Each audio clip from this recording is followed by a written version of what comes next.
é privilégio, isso é a graça de Deus. Hoje nós queremos continuar a nossa série Identidade.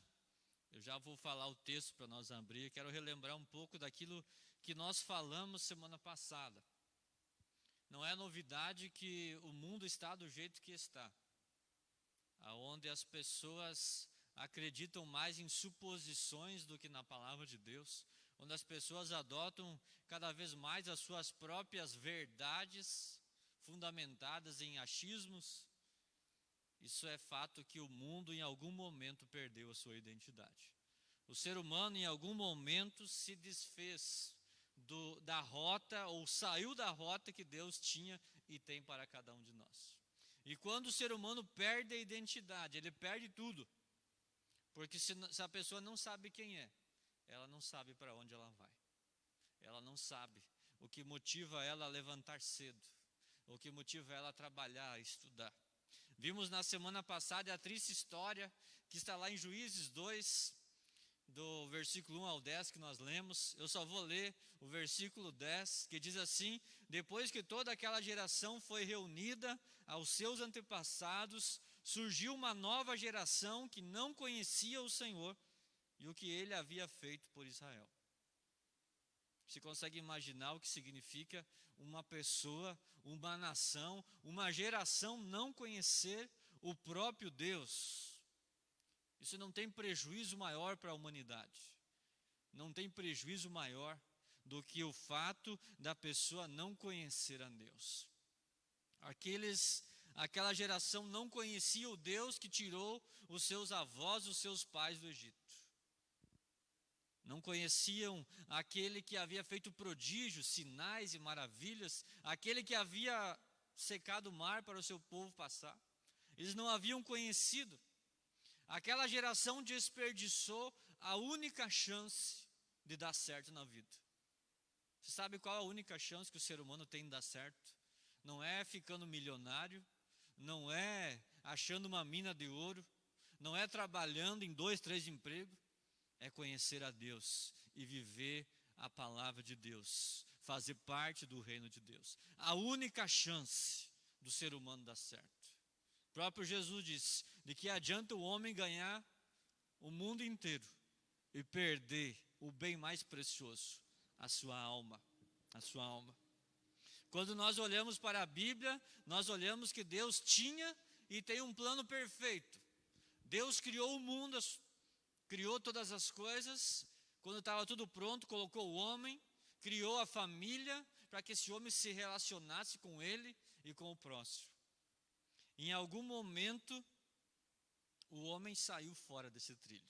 E é interessante, se você vai analisar todas as civilizações do mundo, sejam elas de classes mais altas ou mais baixas, indiferente da cultura, todas elas sabem que matar, roubar, mentir, adulterar, cobiçar é coisa errada. Agora eu pergunto para você, da onde que elas aprenderam isso? Muitos nem acreditam e nem sabem de onde que vêm essas verdades. Mas essas verdades estão lá na Bíblia. Está aqui na nossa Bíblia, em Êxodo 20. Tira a Bíblia do mundo, você vai ver o que acontece. É o caos que nós estamos vivendo hoje. O afastamento do homem do seu Deus. Quando o homem se afasta de Deus. Quando o homem perde a sua rota. Sai da rota de Deus, o caos se estabelece. Como que nós podemos voltar um dia a viver de uma maneira que agrade a Deus? Voltando para Deus. Voltando para Deus. Voltando ao trilho de Deus. Nós aprendemos 3 coisas semana passada. Primeiro, que Deus criou todas as coisas. No princípio, Deus criou o céu e a terra. Salmo 33, 6 diz assim, 6 e 7. Mediante a palavra do Senhor foram feitos os céus e os corpos celestes, pelo sopro da sua boca. Ele ajunta as águas do mar num só lugar, das profundezas faz reservatórios. Deus criou tudo. Nós vimos semana passada que tem que ter muita fé, mas tem que ter uma fé maior que de Jó, de qualquer um, para acreditar numa teoria que o mundo surgiu de uma explosão. Que o mundo se autogerou. que o mundo está evoluindo. Pelo contrário, a ciência prova e diz que vida só pode ser gerada a partir de uma vida. Não tem como uma vida surgir do nada. Tão perfeito, tão sincronizado. Entramos no inverno essa semana, uma estação que cumpre um papel. A Bíblia diz lá em Gênesis que Deus criou as estações. A lua para definir as marés. Quantas vezes você já ouviu alguém falar, não vou plantar tal coisa porque a lua não está apropriada? Daí, né, a gente sem conhecimento diz, mas tu não vai plantar na lua, tu vai plantar na terra. Mas lá na Bíblia está escrito que a lua influenciaria as marés, influenciaria as plantas. Está vendo da onde que surgem as coisas? Nada surge do nada.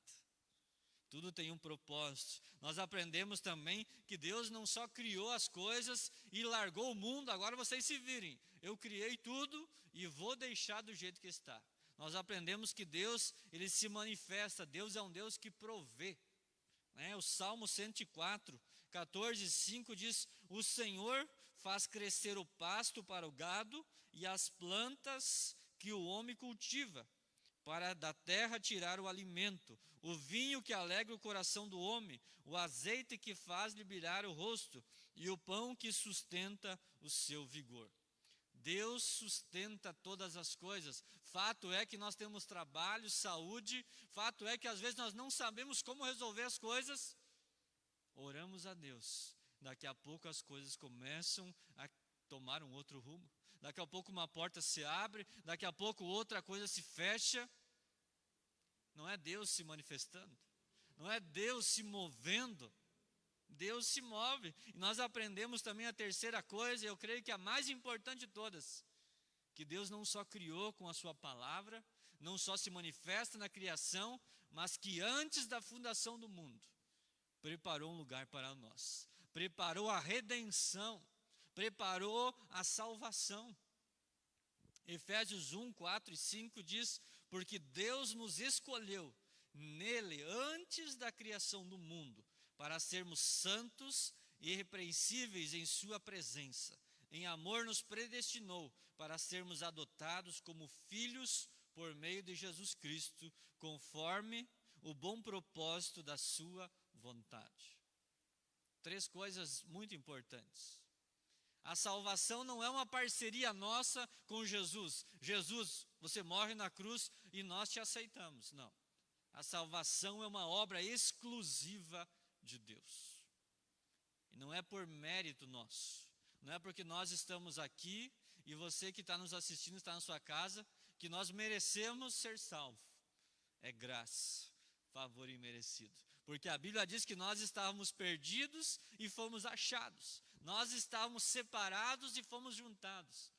Nós estávamos nas trevas e fomos transportados para a luz. Falar de Deus é muito fácil, porque Deus não tem nada de ruim, tudo de bom. Não tem uma palavra que vai desabonar Deus. Não tem um versículo na Bíblia que diz Deus é bom e outro que diz que Deus não é bom. Você pode ler a Bíblia de Gênesis 1 até o último versículo do Apocalipse. Você vai ver um Deus poderoso, maravilhoso, santo, justo, fiel. N palavras para descrever a Deus e nós não vamos descrever a sua plenitude, a sua beleza, a sua majestade. Mas agora falar do homem. Hoje nós vamos falar quem é esse ser chamado homem. Quem é o homem? Aí sim. Aí nós temos várias palavras, algumas delas positivas e outra negativa. Eu quero convidar você a abrir a sua Bíblia em Jeremias, capítulo 29. Eu vou usar 2 textos, Jeremias 29, 11 e depois Isaías 55, 8 e 9. Jeremias 29, 11. Nós conhecemos muito bem o versículo 13, né? Buscar-me-eis e me achareis quando me buscar de todo o coração. Mas olha o 11, olha que texto precioso. Eu é que sei que pensamento tenho a vosso respeito, diz o Senhor. Pensamento de paz e não de mal, para vos dar o fim que desejais. Agora Isaías 55, 8 e 9. Isaías 55, 8 e 9. Depois, se você quiser ler em casa esses 2 capítulos, são 2 capítulos assim que eu gosto muito, tanto Jeremias 29 como Isaías 55, traz uma mensagem poderosa. Diz assim: pois os meus pensamentos não são os pensamentos de vocês, nem os seus caminhos são os meus caminhos, declara o Senhor. Assim como os céus são mais altos do que a terra, também os meus caminhos são mais altos do que os seus caminhos, e os meus pensamentos mais altos do que os seus pensamentos. Quem é o homem? Você consegue responder quem é você? Compartilhamos um pouco ontem com os jovens sobre isso. Parece uma pergunta simples, mas vai muito além de um nome. Vai muito além do nosso número de RG, nosso número de CPF. Vai muito além de um perfil no Instagram, no Facebook. Vai muito além do nosso título, nosso cargo, professor, médico, agricultor, pedreiro, pintor, enfim. Vai muito além do que isso. Quem sou eu? Atrás de mim tem uma história, uma visão certa ou errada da vida, uma missão e um propósito. Os 2 textos que nós lemos fala que Deus tem planos. Deus tem planos. Deus tem sonhos. Deus tem projetos muito mais alto do que os nossos. Agora eu pergunto para nós que estamos aqui, você que está me assistindo, mas por que o mundo está do jeito que está? Será que faz parte dos planos de Deus o mundo está do jeito que está? Será que faz parte dos planos, dos sonhos de Deus o mundo viver numa mesmice, uma inércia? Um para frente e 2 para trás? Viver tentando buscar satisfazer a alegria em coisas, anestesiando a mente, o coração, com coisas aqui, coisas ali, toda hora criando algo para, quando se olhar no espelho, olhar alguém feliz, que na verdade não está feliz. A maioria das pessoas não sabe quem de fato são e para onde vão. A maioria das pessoas não sabe. Essa é uma pergunta que pode ser respondida de 3 maneiras. E eu gostaria que você ficasse com a melhor resposta. Só tem uma que de fato revela quem nós somos. Nós podemos responder quem é o homem a partir dos nossos óculos, a partir dos nossos olhos. Quem eu acho que eu sou. Eu posso responder também a partir dos óculos de vocês. Quem vocês acham que eu sou? Quem os outros acham que eu sou? Ou eu posso responder a partir da ótica de quem Deus diz que eu sou.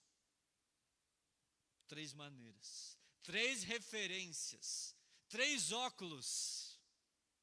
Eu esqueci o meu óculos. Certa vez um escritor disse que cada ponto de vista é a vista de um ponto. Cada ponto de vista é a vista de um ponto. Interessante. Tem uma parcela de verdade nessa frase. Uma parcela.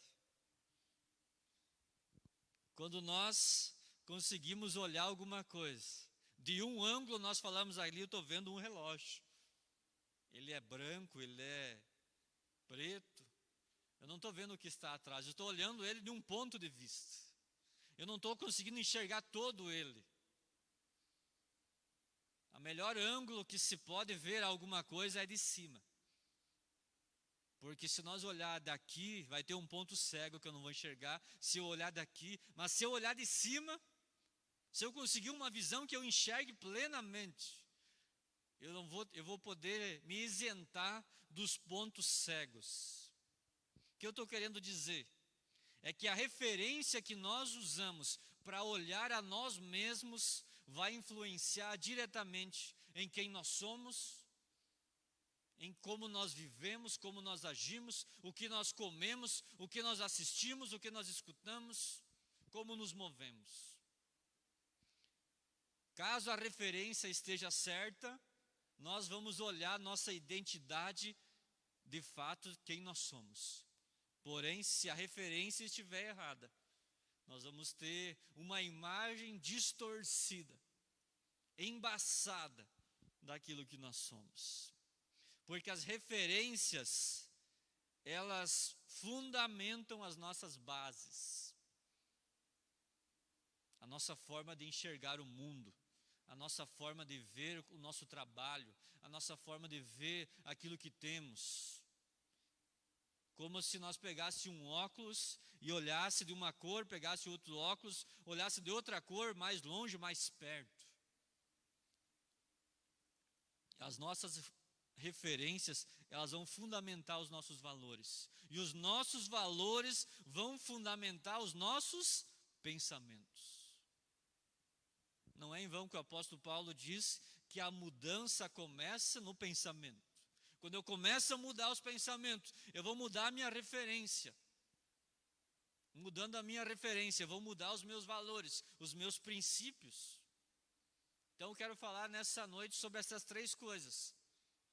A psicologia chama elas de um nome diferente. A primeira se chama autorreferência. Alter vem do latim, que significa outro. Como que os outros me veem?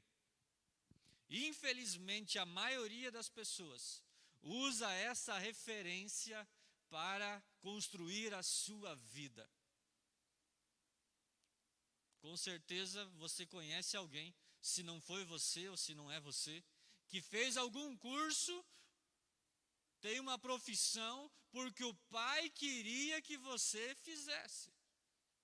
Há muitos profissionais frustrados no mundo, porque o pai queria que fosse médico, mas o cara o sonho dele era ser outra coisa. O sonho dele era ser pescador, era ser jogador de futebol, enfim, professor. Está vivendo uma profissão que o pai não conseguiu, e o pai tentando se realizar através do filho. Quem de você não conhece alguém que vive de tendência? Agora é inverno, agora o preto vai bem. Depois em setembro é primavera, é hora de vestir um colorido, porque está na moda. Mas quando a pessoa chega diante do espelho, ela se olha, mas essa moda está feia, eu não me sinto bem, mas eu vou usar, afinal está na moda. As pessoas que vivem na autorreferência, elas têm esse complexo, eu vou agradar as pessoas para me aceitarem, mas eu não consigo me ver assim. Muda um pensamento, muda uma atitude, né? Para ser aceito, para ganhar um voto, seja um voto político ou um voto de confiança. Talvez o camaleão seria seria o animal da criação que mais se identifica com a autorreferência. Que ele vai se adaptando. Mas chega um ponto da vida do ser humano que ele não quer mais ser o que os outros dizem que ele é. E essa história de querer ser o que os outros dizem que é, já é uma história antiga. Gênesis 3, o diabo veio lá, já usando da autorreferência para Eva. Se você comer isso, você vai ser igual a Deus. Eva talvez nunca pensou em querer ser igual a Deus, querer conhecer o bem e o mal, porque estava tudo muito bem ali, naquele jardim, tendo intimidade com Deus. Aí vem o diabo e diz, mas se você comer ali, você vai ser promovida. E a pessoa, quando ela não quer mais viver isso, aliás, a sociedade que nós estamos vivendo hoje, é uma sociedade especialista em formar a identidade dos outros, mas não sabem a sua própria identidade. gente vê aqueles estilistas, vê aqueles profissionais em várias áreas ditando, agora a tendência é essa, agora faz isso. Mas a pessoa não sabe o que ela é, não sabe para onde ela vai, não sabe o que move a vida dela. E talvez é mais fácil ser o que os outros querem que nós sejamos do que ser aquilo que Deus quer que nós sejamos. E quando a pessoa se cansa de ser o que os outros dizem que ela vai para outra maneira de se ver, que é a ego-referência. Ego, né? Eu, a maneira como eu me vejo. Agora eu não quero mais ser o que os outros querem que eu seja, eu quero ser aquilo que eu decidi ser. E aqui existem dois perigos nessa ego-referência. O perigo número 1 é de nós nos achar super-homens, super-mulheres. Nós olhamos vídeos motivacionais e eu gosto muito de olhar isso. A motivação faz parte da nossa vida. Nós precisamos todo dia nos motivar com a palavra de Deus, com pessoas que nos inspiram. Mas as palavras de motivação, não sei se você já reparou, os vídeos motivacionais, eles mostram a largada do cara e a chegada. Eles não mostram que na metade do caminho a pessoa pensou em desistir, não mostram que na metade do caminho tem um buraco, que na metade do caminho tem chuva, tem frio, tem calor. Não mostra os processos. E esse é o grande perigo da pessoa achar que ela vai voar e quando ela for bater asa, saber que nem asa tem. E daí vem o outro perigo, dela se achar como um gafanhoto. Como aqueles 10 espias que voltaram da terra, do relatório. Eles nem sabiam, mas já estavam usando uma técnica da psicologia, a ego-referência, e eles conseguiram, com poucas palavras, desmotivar 1,5 milhão de pessoas.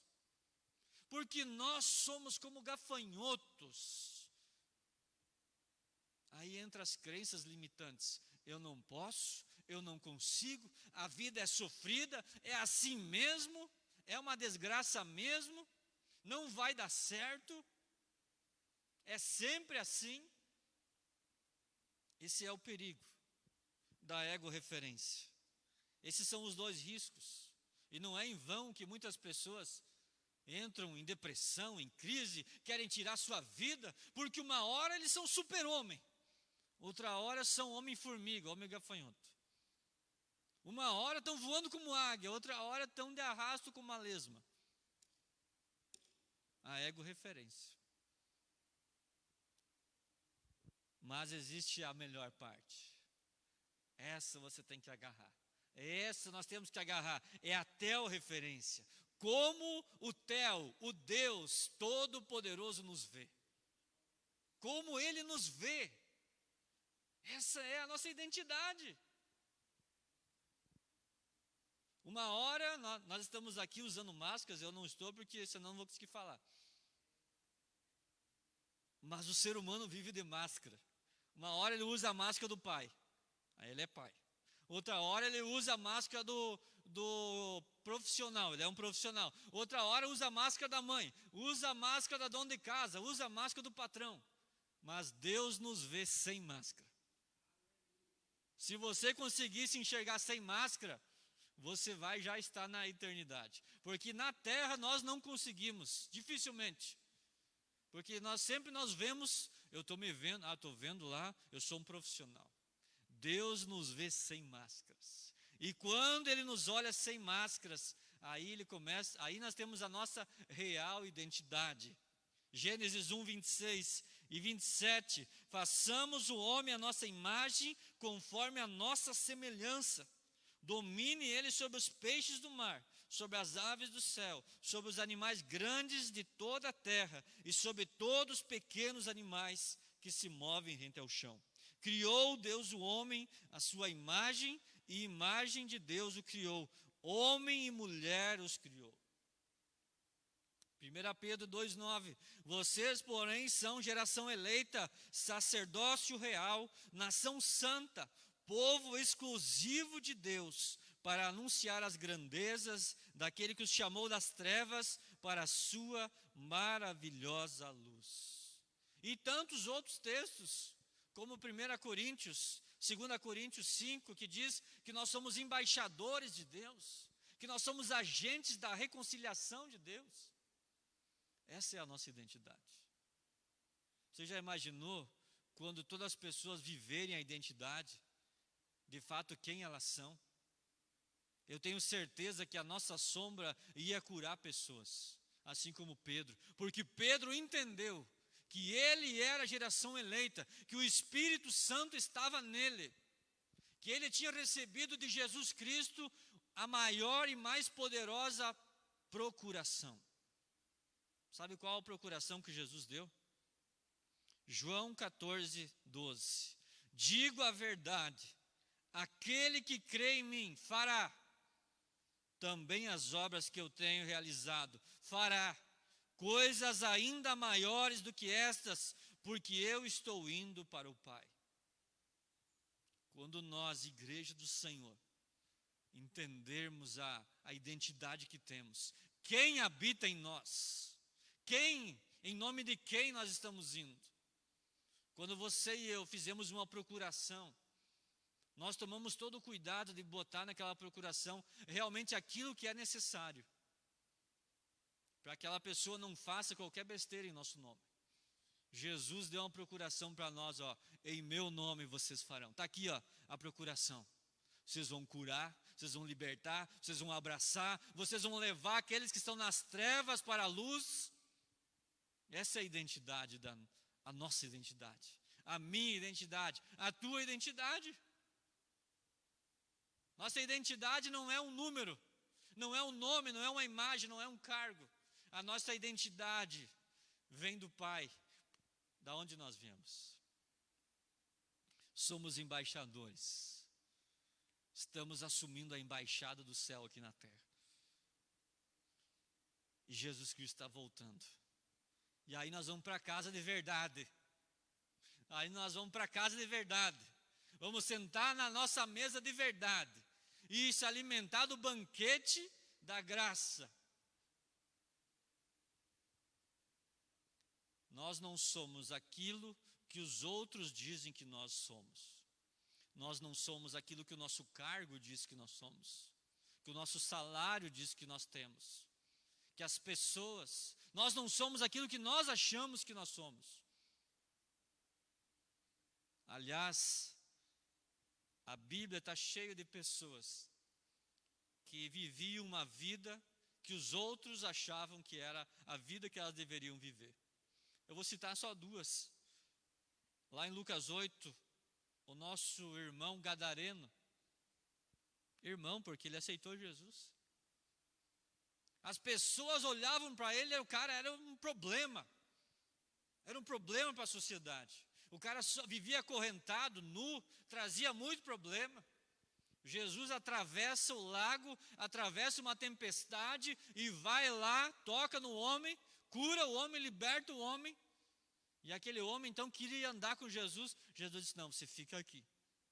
Você vai ser meu embaixador aqui. Você vai me representar aqui em Gadara. Você vai fundar.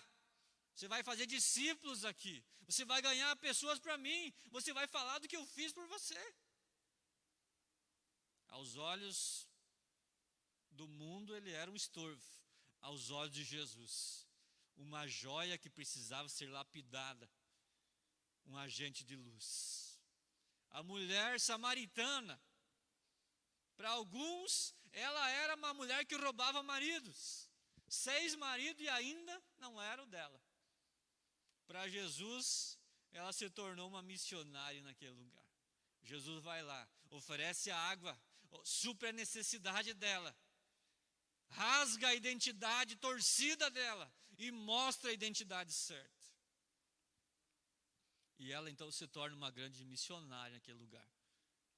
Vai, já chama os seus amigos e daqui a pouco está cheio de gente lá, conheceu a Jesus. Quando entendemos e vivemos a vida como Deus nos vê, tudo muda. Tudo muda. A tua prioridade é outra, os teus valores são outros. Aquilo que você fazia antes, você não faz mais. Quando nós mudamos, quando Deus nos muda, quando nós nos enxergamos como Deus nos vê, nós não vamos pensar duas vezes em fazer alguma coisa para Deus. Nós não vamos negociar nossa fé. Nós não vamos negociar prioridades. Mas quando nós de fato não nos conhecemos, ou não assumimos a nossa identidade, nós ficamos cambaleando, uma hora para cá e uma hora para lá. Querido, eu quero dizer para você que Jesus Cristo está voltando, e Ele não vai levar aqueles que estão com crise de identidade. Ele vai levar uma igreja santa, uma igreja limpa, uma igreja que realmente sabe que é igreja.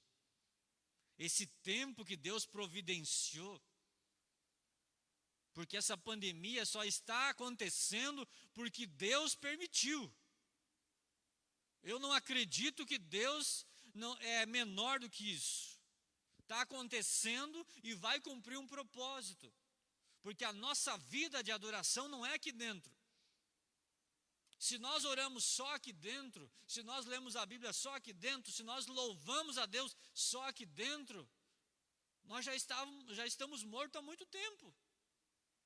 Porque é uma vida diária com Deus, devocional com Deus. Eu oro a Deus todo dia, leio a Bíblia todo dia, assim como eu como pão todo dia, tomo banho todo dia.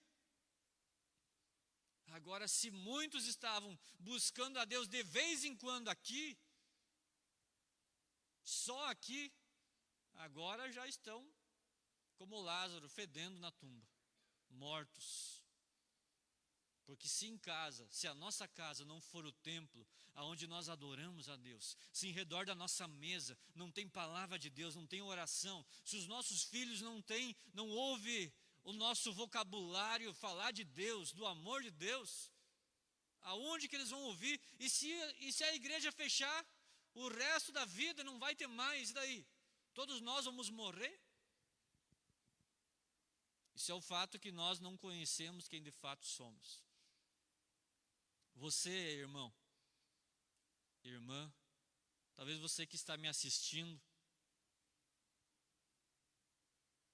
é cômodo, é bom ficar em casa assistir uma live, é gostoso, mas é melhor estar aqui. É melhor estar aqui. Se nós temos dificuldade de congregar, nós vamos ter uma dificuldade tremenda na eternidade. Meu Deus! Nós vamos ter que se aguentar a eternidade inteira. Como que vai ser?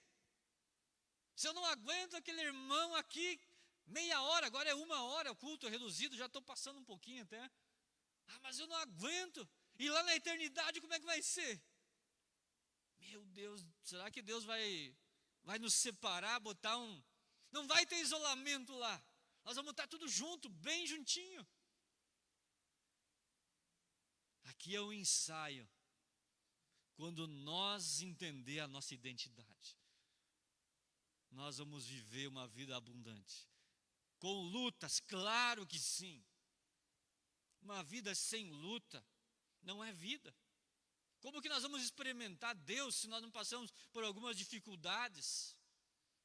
Para alguns deserto é deserto, crise é crise. Para nós que sabemos que somos filhos de Deus, deserto é o laboratório de Deus. Crise é o momento que Deus quer nos chamar mais no colo dele, quer dizer, eu cuido de você, eu supro as tuas necessidades.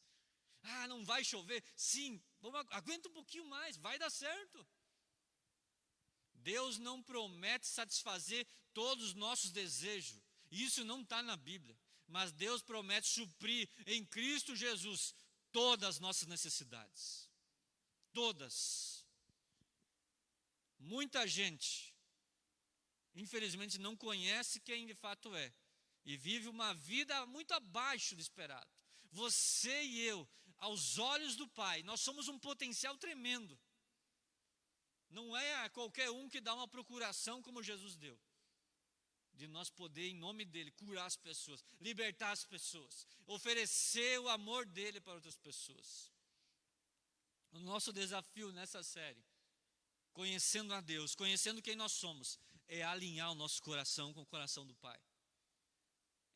Nós somos a última igreja. Nós somos a igreja que vai subir com Jesus. E só vai subir aqueles que estão alinhados com Jesus. Está passando um peneirão. Um peneirão. E nessa peneira, quem não estiver firme vai cair. Nós temos que nos firmar. Estar junto. Orando um pelo outro. Nós somos uma família. Nós somos um corpo. Nós somos uma igreja. Todo mundo é perfeito aqui? Glória a Deus que não. Ou você vai, quando você está tudo bem, você vai no médico. Cada um de nós tem dificuldades. Porque às vezes aquilo que eu não sei fazer, você sabe fazer. O corpo se completa quando ele anda em unidade. Esse é o objetivo. Decida descobrir em Deus quem você é. Decida. Decida desenterrar aquilo que talvez os outros falaram que você deveria enterrar. Não, já passou o meu tempo. Então já tinha que ter morrido.